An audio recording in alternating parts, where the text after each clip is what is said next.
सम्पूर्ण साहित्यिक मनहरूमा नमस्कार। आज पनि म एउटा गद्य कविता लिएर उपस्थित भएकी छु। अवश्य पनि सुनेर प्रतिक्रिया दिनुहुन्छ भन्ने मैले विश्वास लिएकी छु। मेरो कविताको शीर्षक छ फूल।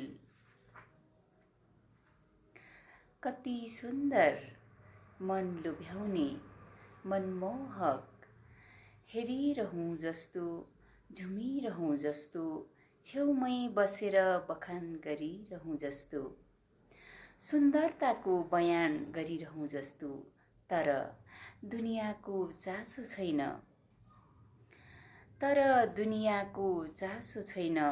फूल आफैसँग मक्ख छ, आफैसँग दङ्ग छ, तर दुनियाँको चासो छैन, फूल आफैसँग मक्ख छ, आफैसँग दङ्ग छ, सबैलाई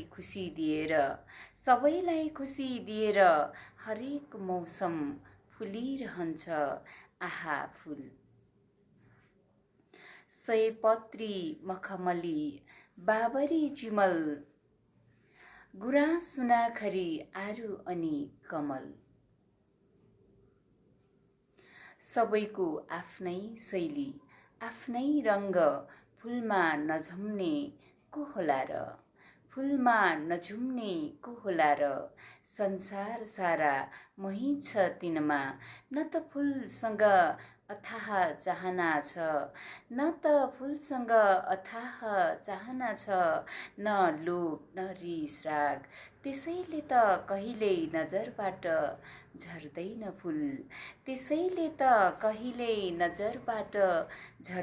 फूल। जीवन पनि फूल